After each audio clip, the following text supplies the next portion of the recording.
Hello everybody, and Jess here, and welcome back to Arifureta Season 2. Today we're gonna be watching episode 10. And, it's gonna be interesting. that's, that's pretty much as I can say. Right? We are finally getting into the battle between Hajime and the Apostle of God, whatever. I forgot her name, I forgot the name of the god, but you know who I mean, right? The Valkyrie looking girl. We are done with two more battles, right? The, what's her name? The bunny girl, Shia.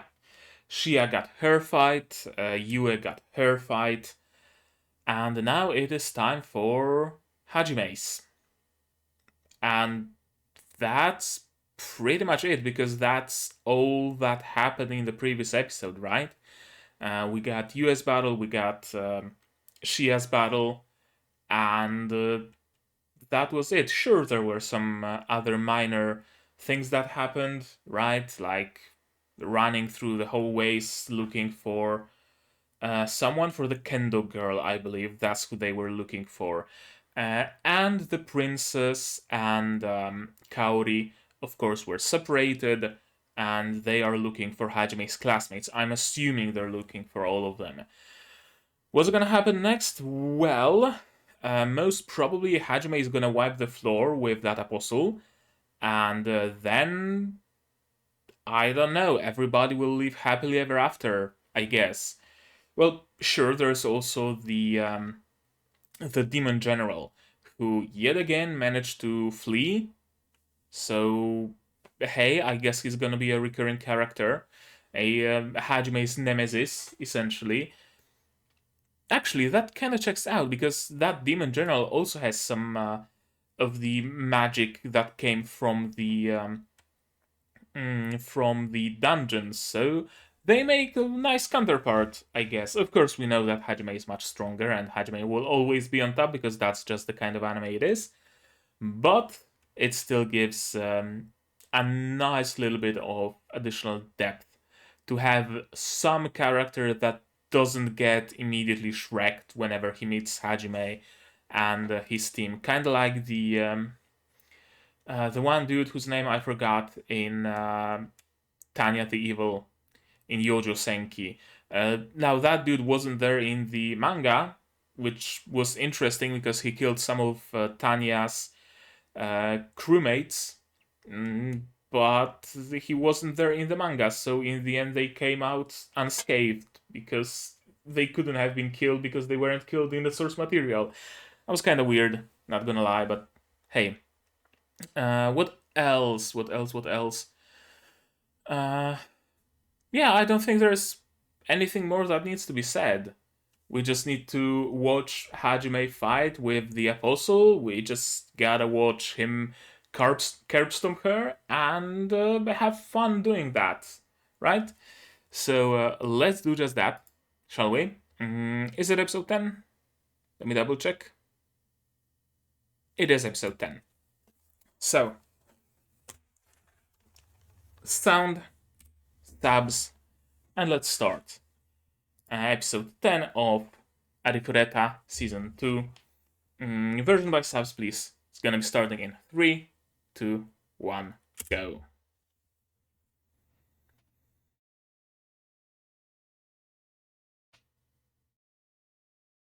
Okay, we're starting with the OP. That means as soon as the OP ends, we're gonna get into the thick of things.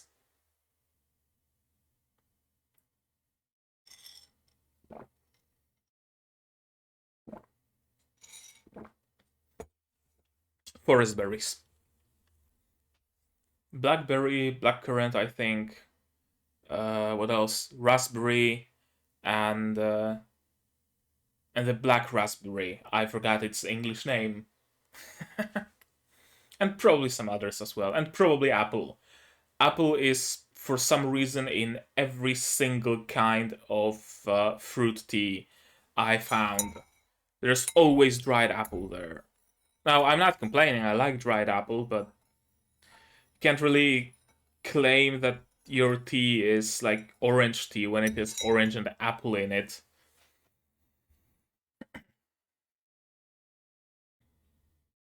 I was thinking of making my own blends actually. I have a food dehydrator, so I might grab some fruit from the garden, dry it, and make my own blends. Some nice black tea with, I don't know, quince, for example. I love quince in tea, so that sounds like a great combination actually. Or green tea with quince. I think it would go well. God's apostle.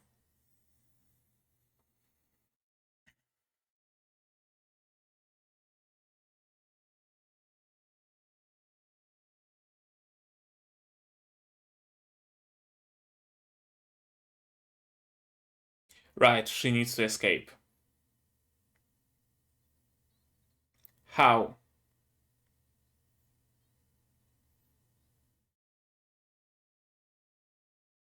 Yeah, you literally have no, like, offensive spells. Blood magic?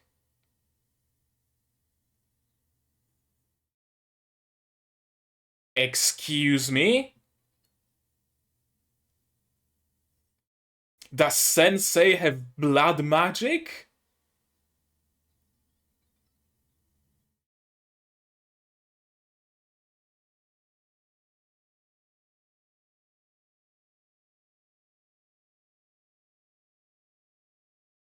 Okay, let me see the Sensei go sicko mode.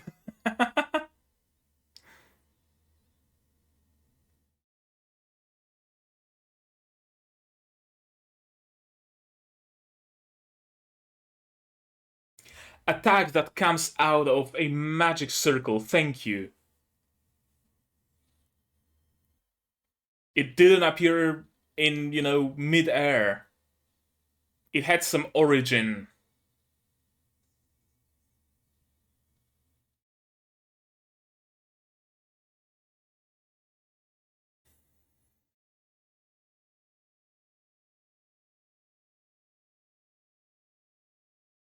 Yeah, looks like guns aren't quite as effective.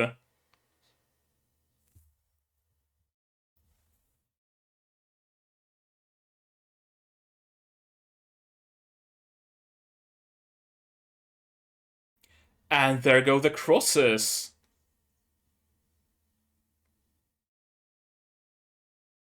Okay, well that's a predicament.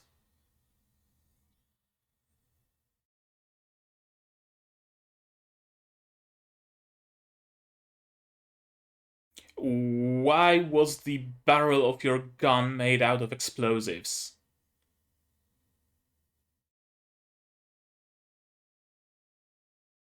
What's that?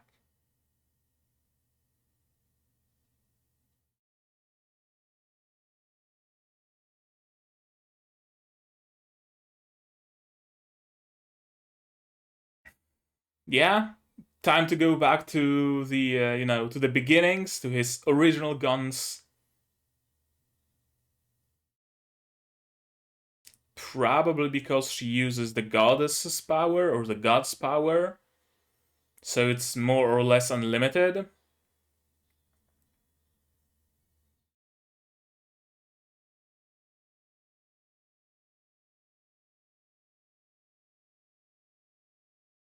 Okay, so that aura was a limit breaker. Okay.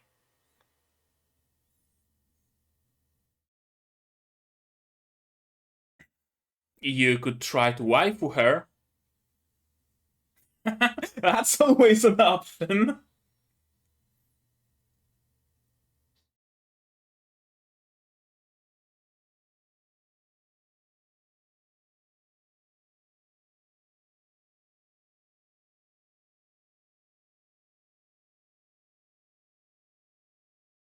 Oh?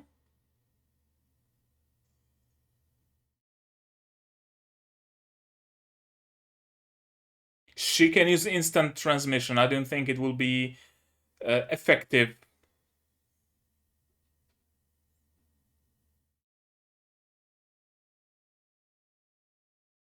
Yeah. Oh, okay, maybe it did have some effect.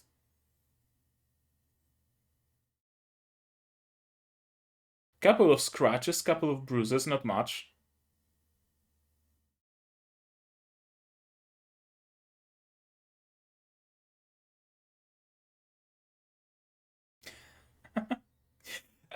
Confirmed, Hajime is a lolicon. Another new weapon. Hajime Chakrams, go!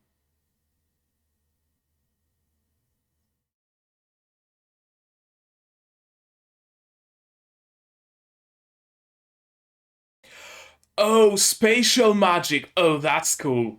That's dope. That's dope. That's some amazing use for spatial magic.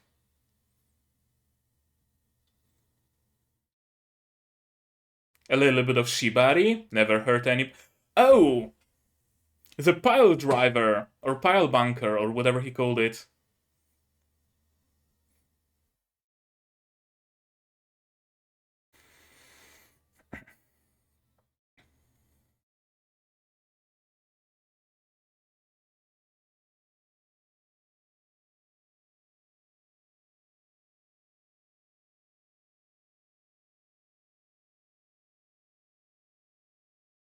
Yeah, let's see actually. On one hand, I want to say that there is no way she will get out of it unscathed, but on the other, she's clearly not dead yet. She lost a wing, though. Oh no, there is a hole in her stomach.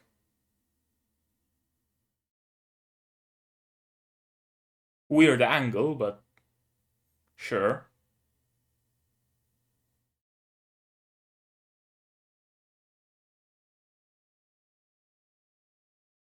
Now catch her and make her your waifu.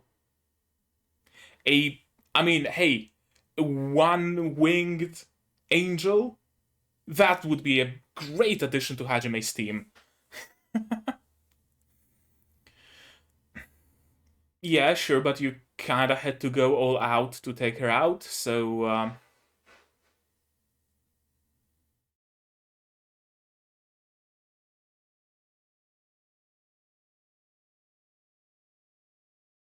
is that the Holy Mountain Temple or whatever it was called?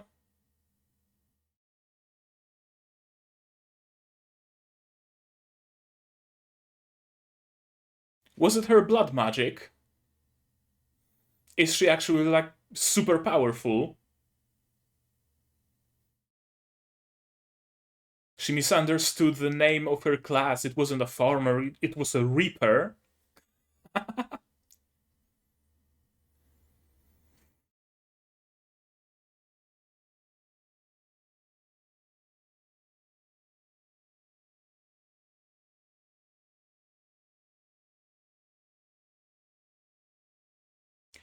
Oh, okay, so she's just a support. She's throwing buffs left and right. Just an attack buff. Okay.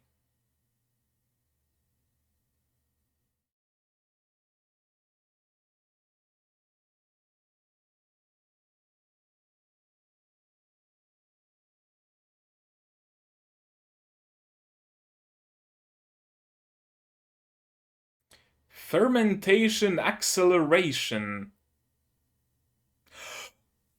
Okay.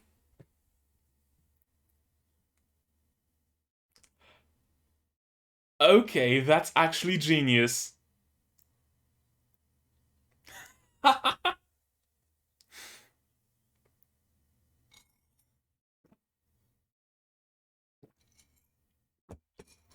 Blowing up a pocket of methane.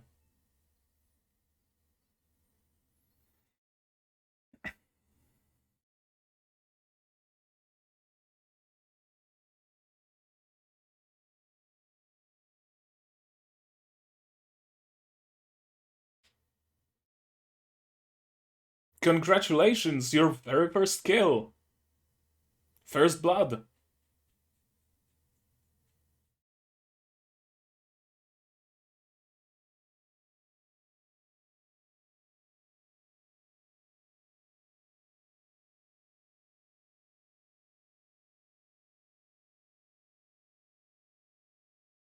Hey, they were all evil cultists. There's no need to cry over them.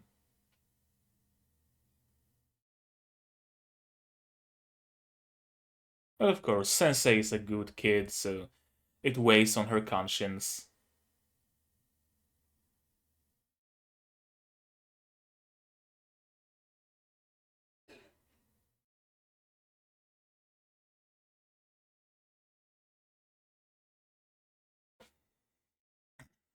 The nun? Who are you? The Pope? A ghost? Or is it one of uh, the not conquerors? The people who build the dungeons. Wasn't this place also said to be a dungeon? Yeah. So I guess it counts as conquering the place. We just we're only just halfway through the episode. Okay.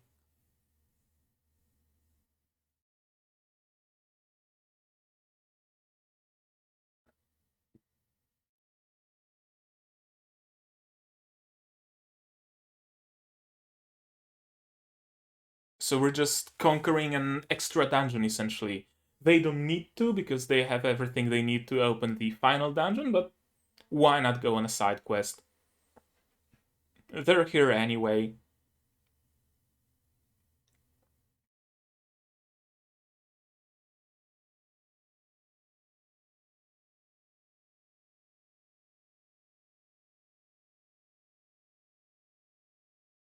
Magic circle, as usual.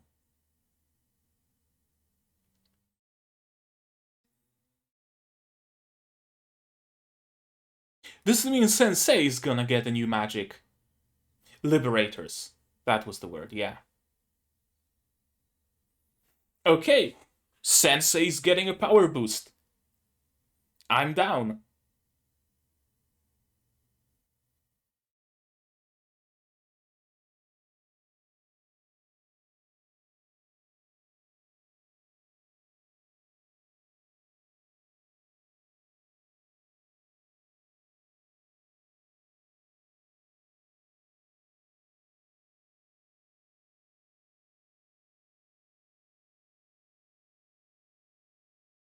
Sounds perfect for Sensei. Sounds like a support kind of magic, and Sensei is very much a support class. So now not only she has farming magic, she also has the soul magic or spirit magic or whatever it's called.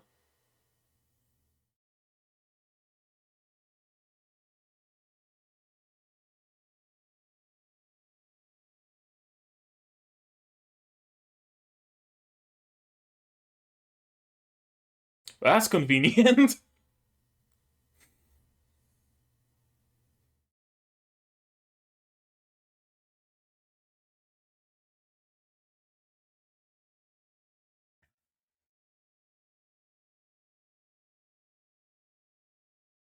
Mm-hmm.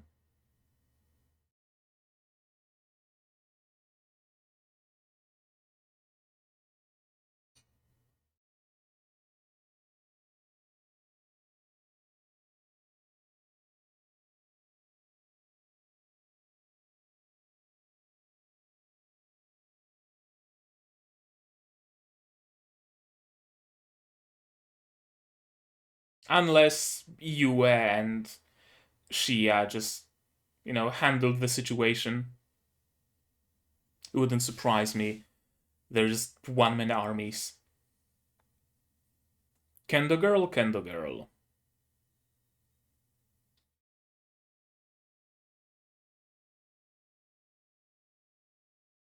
Capital's barrier.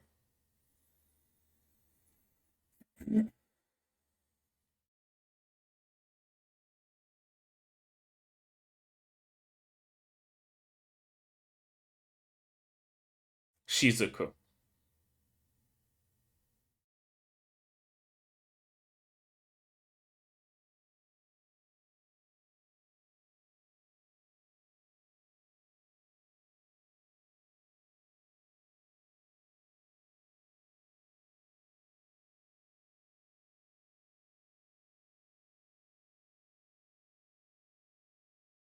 Funny you mentioned that.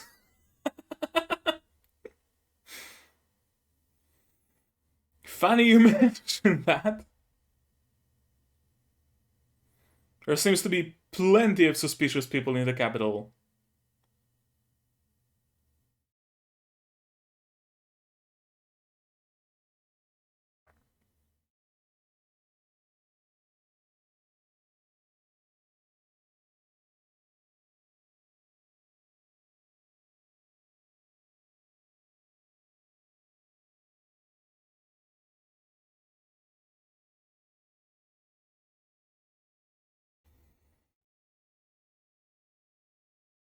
Is it the nun?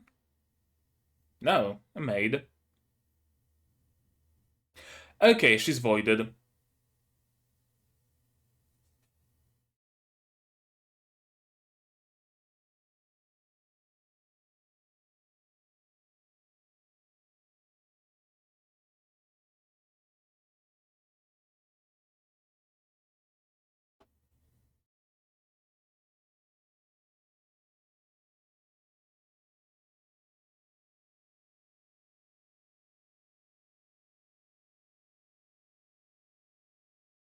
Mel is dead.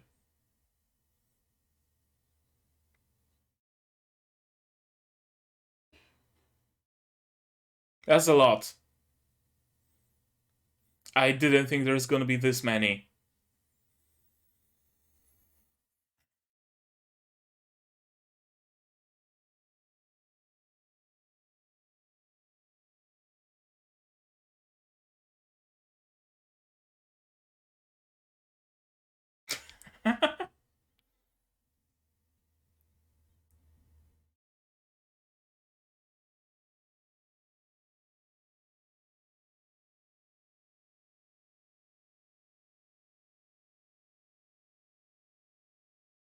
Mel is dead, and the guardsmen are all voided, so you're probably not gonna do much. Yeah, everyone's voided.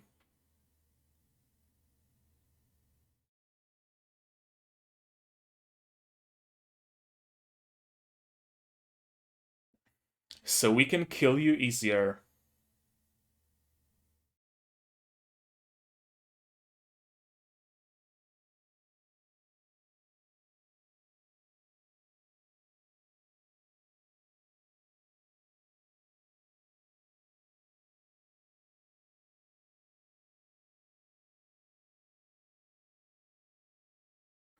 Okay, at least they're not oblivious.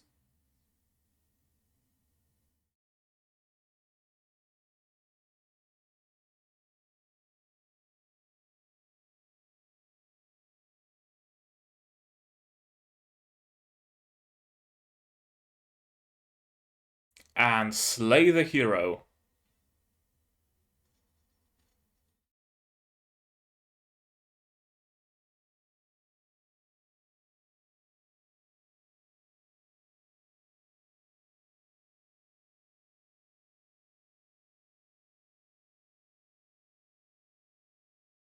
Okay.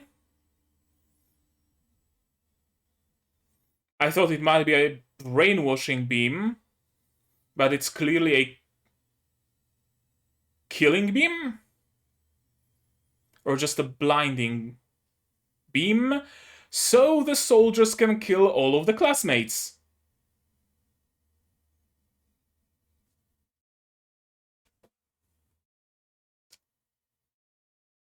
Okay. Everyone you love is dead.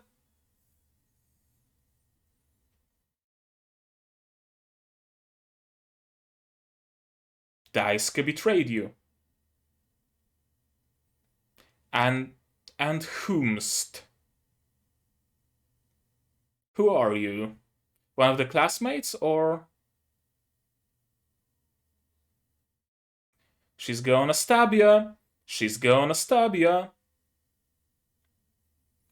She's classic.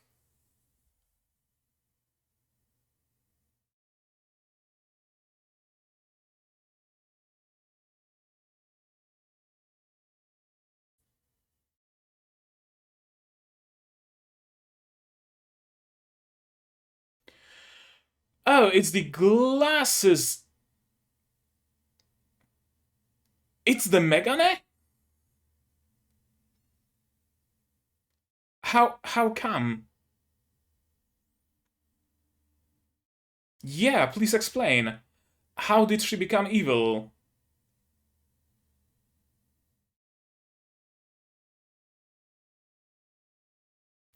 Right, didn't she meet up with Daisuke before in the forest? What's her deal though? What's her deal though? Is she possessed? Is she just evil? Is she taking revenge for bullying or what? Shit, I'm invested.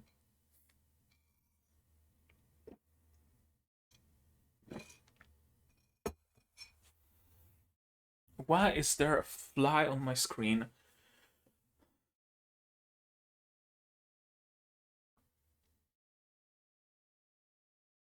I need to know what happens. Episode 11 cannot come any earlier.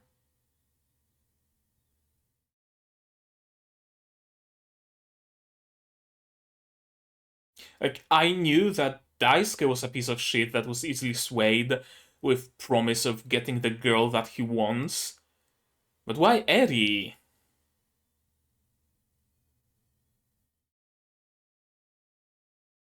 Did I forget something? Did I miss something? Was it shown that she was getting evil? That she was becoming evil? Besides the scene with Daisuke in the forest. Episode 11, Betrayal. Hmm. Well, color me green and call me a pickle. I did not expect that turn of events. Let's go through this episode again and see what else we can find.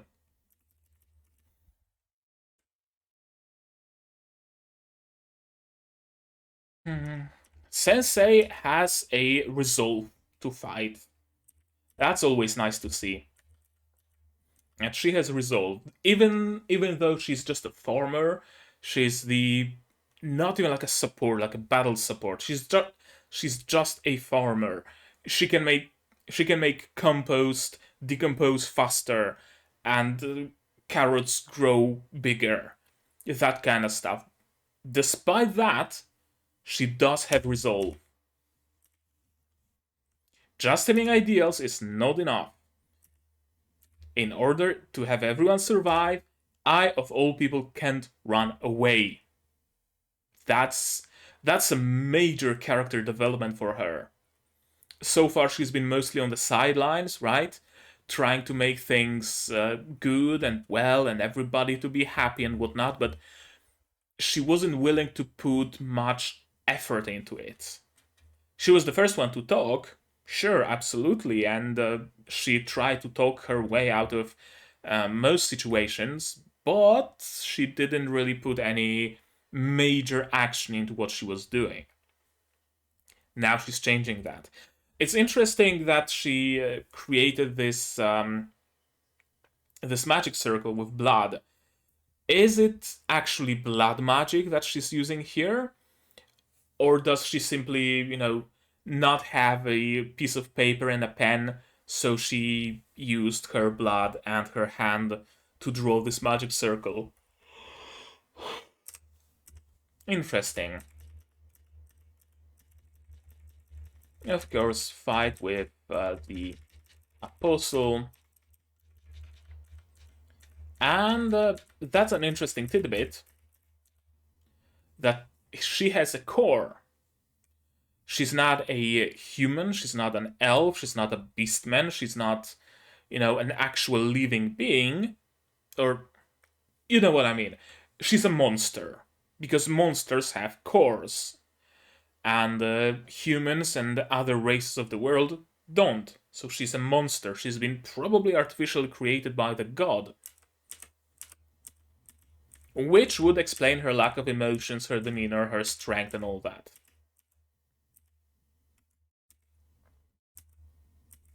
This is an amazing use for spatial magic.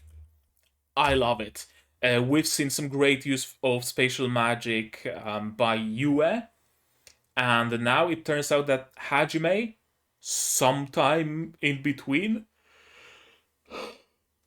created a pair, or at least more than a pair, of those chakrams that also are enchanted or imbued with spatial magic. And he can just shoot through them without actually, shooting at the target. Throw one up, shoot into one of the portals, and projectiles come out of the other. You can shoot from behind a wall, from anywhere, right? That's actually genius. With such a light attack, probably because she was constantly aiming for the same place on your swords. I'm assuming that's what Hajime was doing. It wasn't said explicitly, but we were shown cracks on her weapons, and I'm assuming that was supposed to be a hint at what Hajime is trying to do here. Some shibari, yeah, and the pile driver. That's Hajime's ultimate attack, essentially. If everything else fails, pull out the good old pile buster, pile driver, whatever. It has many names.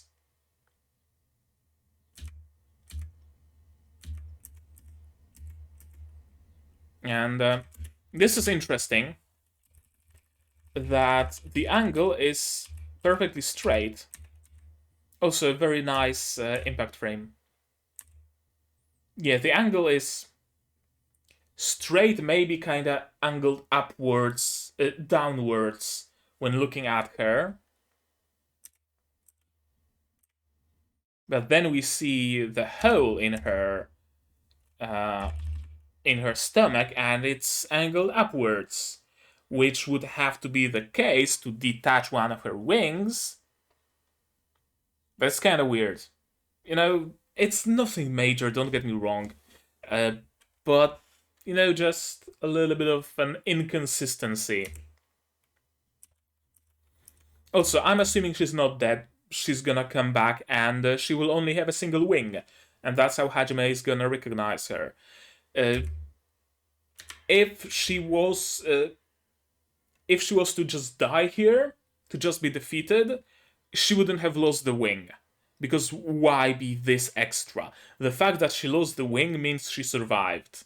Because now she will be recognizable, and now she will bear a grudge against Hajime. Perhaps, if she can feel emotions.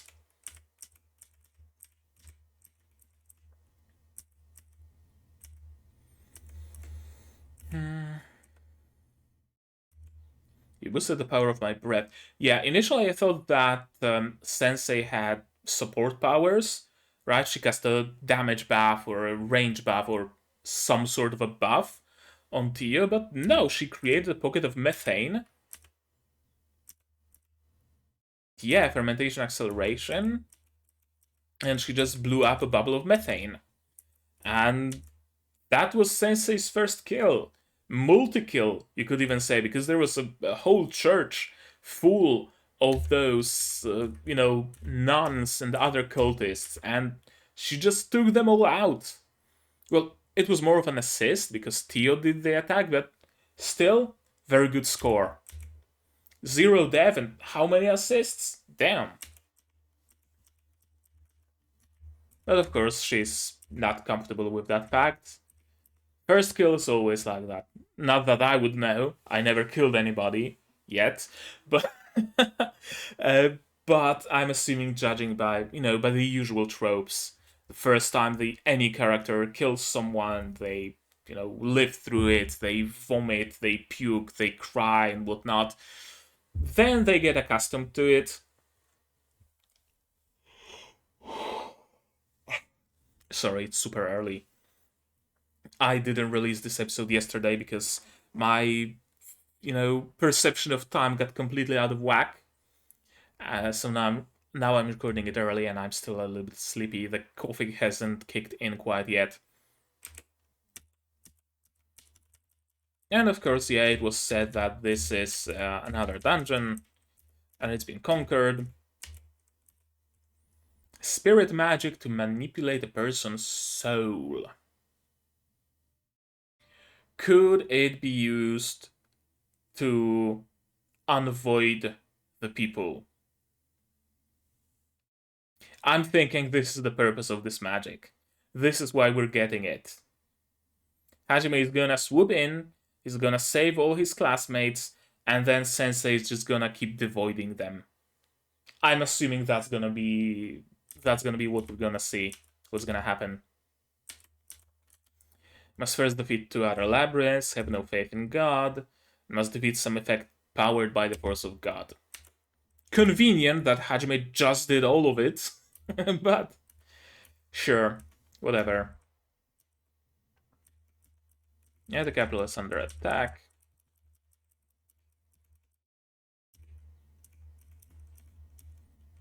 Yeah, no wonder she kept insisting that they regroup with Mel's people.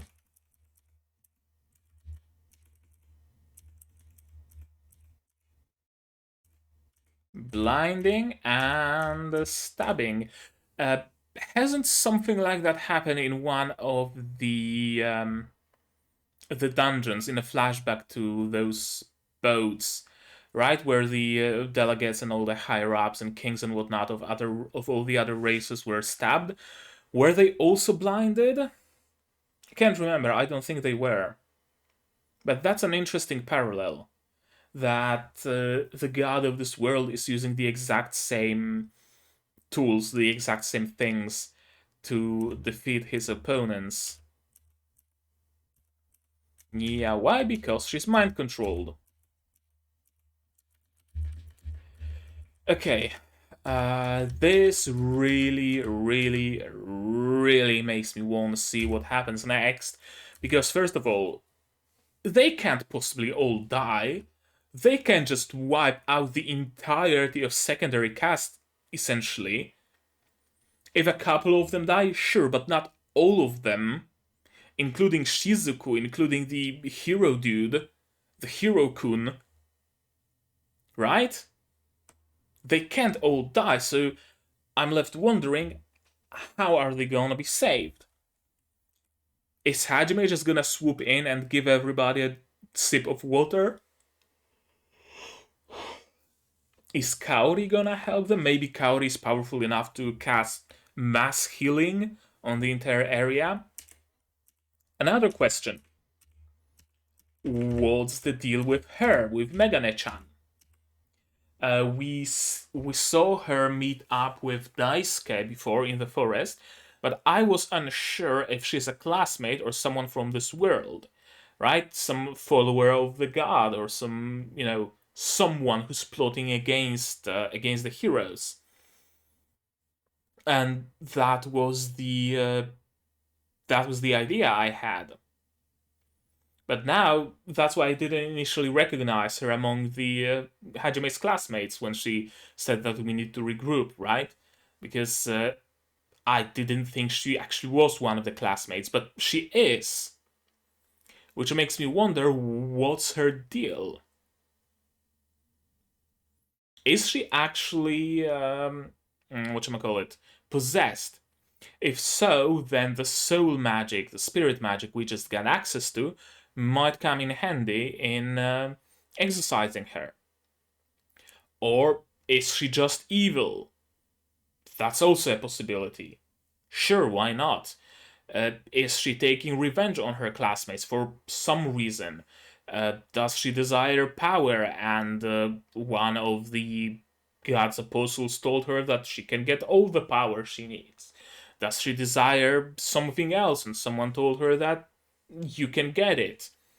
Or maybe she's not a classmate at all. She just kind of, brainwashed everybody into thinking she is. That's also a possibility. Fuck if I know. All I know is that I'm intrigued. I'm extremely, extremely, extremely intrigued.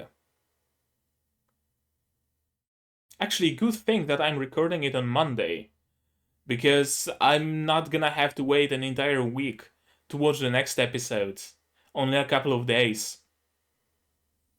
So it's not great for you because you had to wait a day more, a day longer for this episode to come out. But it's great for me because I'm not gonna have to wait that long for episode 11. I honestly thought they're gonna conquer. Okay, I'm gonna leave it for the next section so that you can skip to where you wanna be.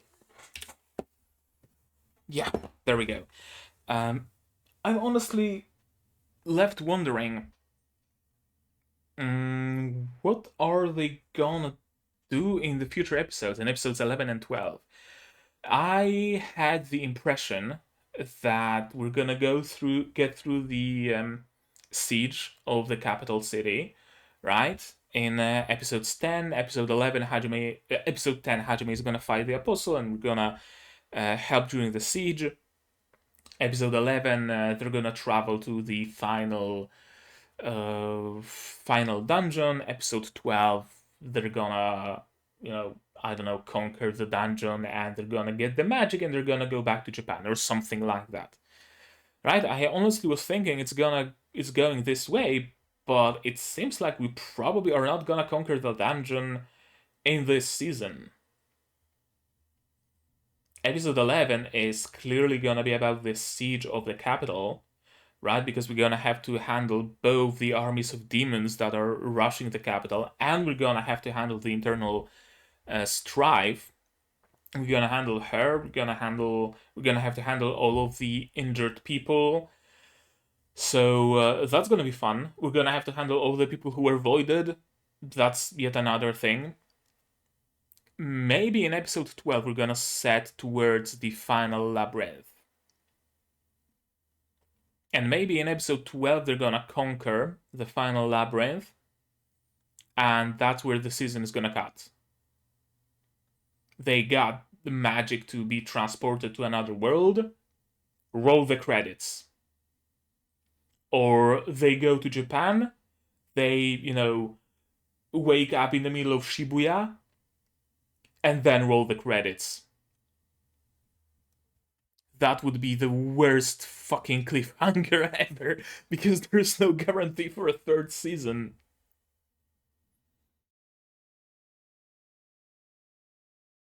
Honestly, if they're not gonna announce the third season shortly after season 2 ends, I'm just gonna read the manga.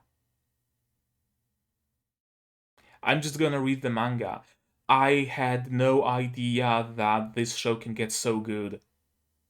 I had no clue it can get so good. Season 1 had its moments, but overall it wasn't great. Season 2, yeah. Give it the budget that Mushoku Tensei got, and you have a smash hit. Absolutely, 100%.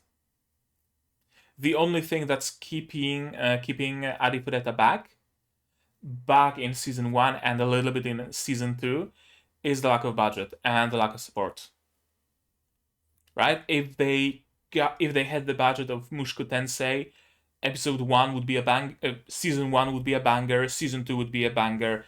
Season 3 and 4 would be all but guaranteed. But instead, we got garbage CGI in season 1, and everybody disregarded this show completely, and not many people watched season 2, I'm assuming. So that's sad. That's sad, because now in season 2 it's genuinely a good show. Not even in the meaning of so bad it's good, but no, it's genuinely good. It genuinely has me invested. And what's more, season 2 of Arifureta is very consistent, right? And that's not a given. That's not a given. I've seen Tokyo 24-ku, I've seen Sabiku Ibisco. A season of anime being consistent is not a given. Sabiku Ibisco completely fucked up episodes 8 and 9. They were garbage and trash, and I'm gonna be the first one to say it. Episodes before that, masterpiece. Episode 10, great. Episodes 8 and 9, garbage. So again, very uneven. Tokyo 24-ku started out great. Then it was slowly inching towards being absolute garbage. In episode 7 or 8, I think, it got much better. And now it's genuinely good again. But then it had, once it had a delay of a week, and now you didn't see any upload of Tokyo 24-ku from me before, because they released a recap this week. So it's delayed again. In that regard, Arifureta Season 2 might actually be better than Tokyo 24-ku, is better than Tokyo 24-ku. I'm gonna say it outright. I'm gonna say it. Sue me. Arifureta Season 2 is better than Tokyo 24-ku. And it might actually kind of be better than Sabiku Ibisco.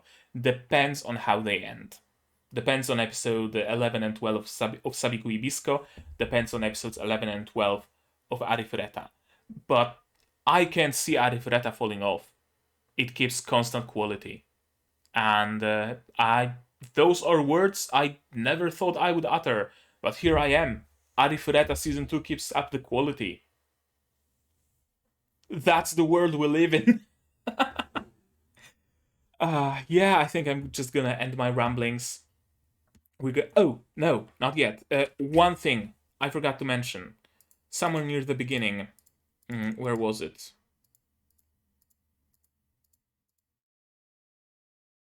I think it was... Oh, yeah, this magic circle. This. Yeah, I forgot to mention it. The magic has source, and the attack comes out of the source. That's another thing that's not a given. Symphogear fucked it up. I'm sorry to say.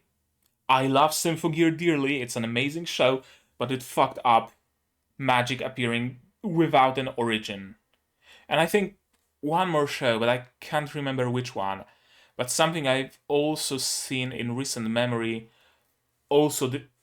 actually, the previous episode of Arifureta did it, where magic was appearing out of thin air. Not a fan. Not a fan of that. Here, magic appears out of the magic circle.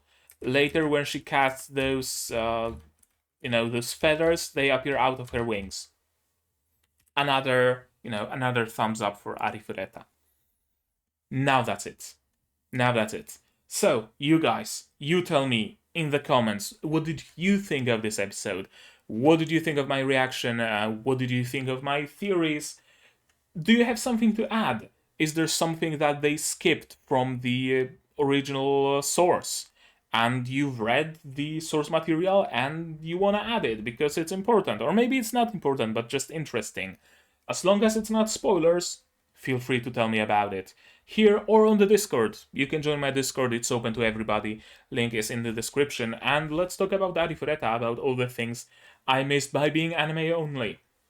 Like this video if you liked it, dislike it if you disliked it, but tell me why so I can improve. Subscribe to the channel so you get notified of future releases, not only Arifureta, but also Sabiku Ibisco, Symphogear,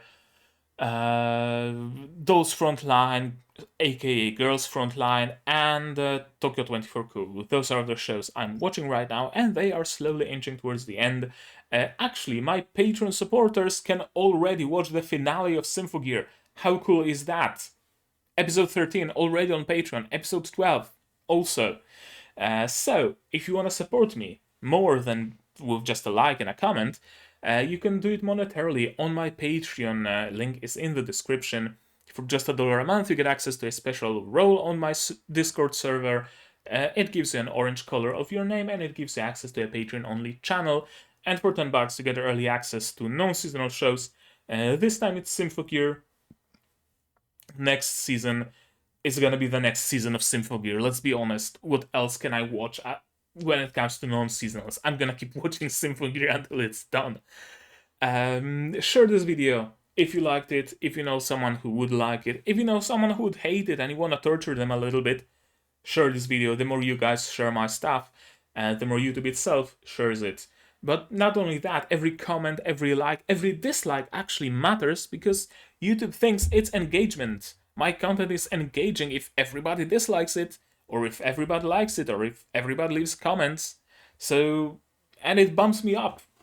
So, hey, interact with this video, please, to help me a little bit.